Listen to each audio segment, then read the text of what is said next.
Is this the media's shining, great shining moment, or is this the media's rolling around in tawdry issues? How do you grade the media? You know, look, I think that the media was initially skeptical because it was coming from Andrew Breitbart. The mainstream media was saying, oh, you know what? We don't know if we can trust this guy. This wasn't really reported much the first weekend. The mainstream media kind of ignored the story. A lot of the blogs did.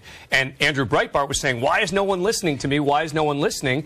And as more evidence came out, more photos came out, I think now the mainstream media is looking back and saying, look, he was right, and we probably should have started covering this earlier. Well, to a certain extent, I think Anthony Weiner got the benefit of the doubt. He was putting out pretty, vehement denials and accusations of hacking, and because he was always viewed as being somebody with credibility, they credited those. But they weren't quite vehement, right? I mean, they were always sort of nuanced. I mean, From the beginning, it was that he was saying he was hacked. He still hadn't answered the question, did you send it?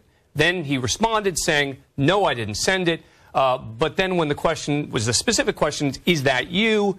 He couldn't answer that. And so immediately people start wondering, come on, what is going on here? And then these additional photos come out, and this new woman comes out, and then he had no choice. The worst of the use of the word certitude at that moment, it all began to unravel. Let me ask you this. The media does have a certain way of saying, if you lie to us, we will get you. Yeah. If Anthony Weiner, at the very first moment, had stood up and said, let me be open. Let me tell you, this is a chapter in my life I'm not proud of. Here are the facts. Yeah. Would he have been able to overcome this, or is this the media saying the greatest sin here is the lie? Yeah, I mean, he had a better chance, a much better chance. I mean, when you see him in interview after interview, not just lying, but lying in a way where he's indignant at the question. Did you deign to ask me that question?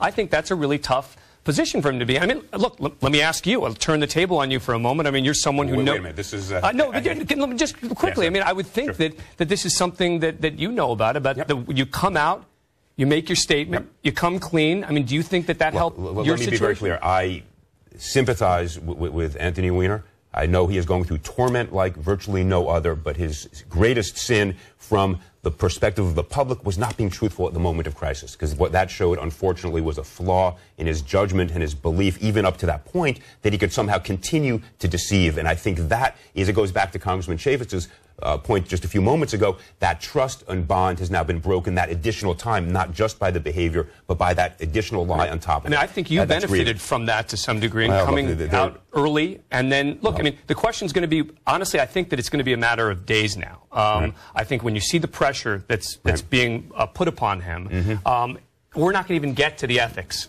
investigation. But let me ask you about it. There are very few, just to conclude, I thought very few benefits that inure to anybody, just so that's clear. But I think your point is exactly right.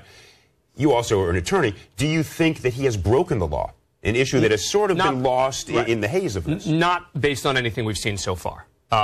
Based on anything we've seen so far, but this is the problem with an investigation, is that it opens up a lot of other information that might not already be out there.